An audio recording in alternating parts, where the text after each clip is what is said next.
What up, friends? He's serenading me, and today we're going to be reviewing Blur's newest album, The Ballad of Darren. This is the 9th studio album by Damon Albarn-led UK Britpop band Blur. Damon Albarn is one of my favorite artists of all time, being introduced to him through Gorillaz and then just going even further from there, from Blur to even The Good, the Bad, and the Queen and his solo stuff. To be honest, when it comes to Blur, with the exception of Modern Life is Rubbish, I tend to prefer their more modern stuff. From 13 onward, I really like how the band expanded their sound, especially on albums like Think Tank and The Magic Whip, the former of which being one of my favorite albums of all time. After 8 years since The Magic Whip came out, I was interested in seeing how a new album by Blur would expand their ever-growing repertoire of sounds.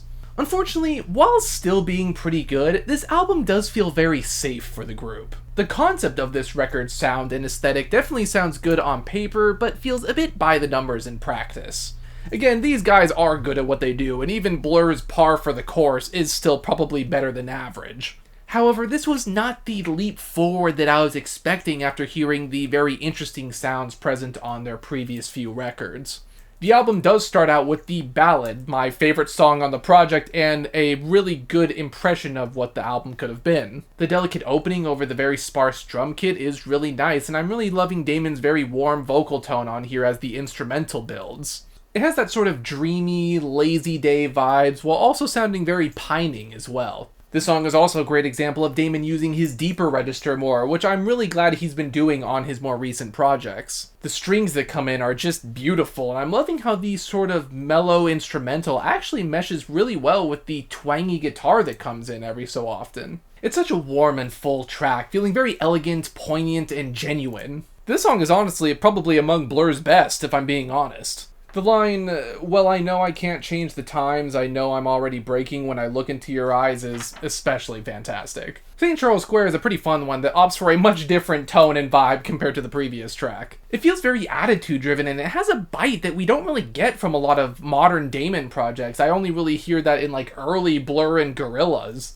The steady chugging of the guitar gives the track some nice texture, and the flow from the verses to the pre-chorus and chorus is very smooth and streamlined. I'm really digging the way the energy builds on this track. It feels like Damon is very tongue-in-cheek on this one in a sort of song 2 or crazy beat way. The lyrics also seem to kind of reflect this, as Damon seems to be sort of looking back and cringing at his young self a bit on how he was maybe a bit gatekeepy of a scene or, a culture or whatever, or he tried to basically fit in so much that he became a poser.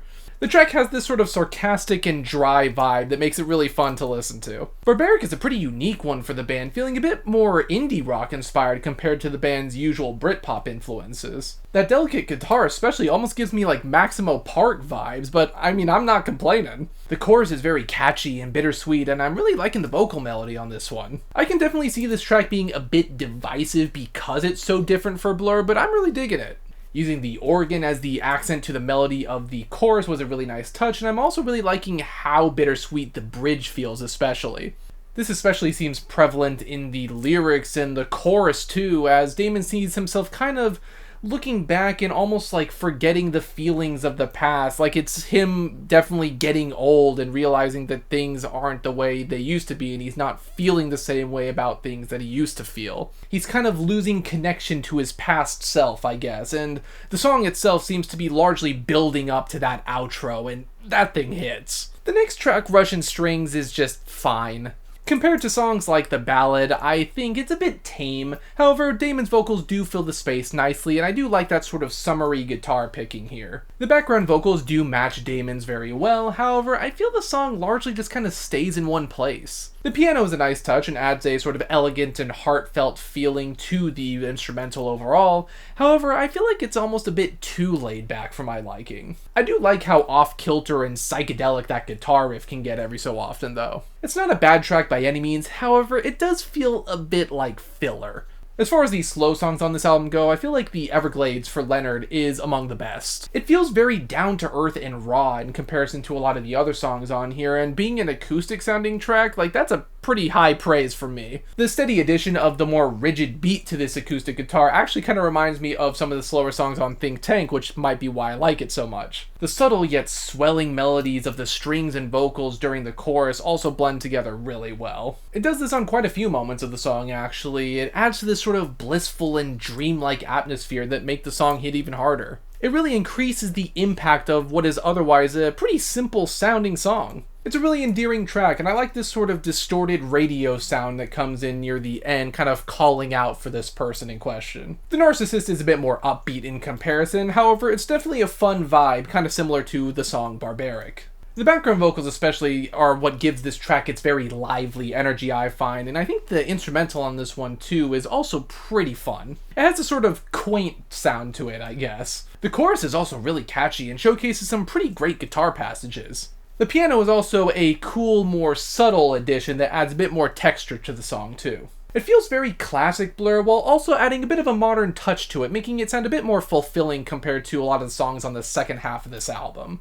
The lyrics are also pretty interesting, detailing how he's trying to prevent relapsing on drugs and how he's trying to push himself through these urges. It's not a foreign topic to Damon, mind you. He does talk about this on his solo albums as well. However, it's always cool to hear his perspective on it. Unfortunately, I feel like the album really loses steam after this point. Goodbye Albert is probably the only song on this project that I'm not super into, but even the other ones don't do much to stand out. Either way, this one just kind of feels repetitive, like it does everything that the other songs do on this project, just in a more awkward way. The guitar on this one especially has this sort of like surf rock inspired psychedelic sound that just does not blend with the vocals or overall instrumental as well as songs like the ballad did. It feels stagnant, and I feel like it's a bit more obvious just due to this track's longer runtime. It really kind of stretches it thin. The lyrics on this track also feel noticeably simple compared to Damon's usual fare, and while they're not bad or anything, it was pretty disappointing. The last 3 tracks on the project are honestly kind of just there for me. They fit the album decently well, and they're not like bad songs or anything, but they also don't really do anything to stand out other than maybe the kind of annoying static at the end of the heights. These 3 songs kind of represent what I've meant by this album feeling very safe and par for the course for Blur. It's pleasant enough, but compared to the bolder sounds on albums like Think Tank and The Magic Whip, this one just isn't really as interesting in comparison. The album itself actually does tie itself together pretty well, but the core sound of the project is just less interesting compared to a lot of other Blur albums.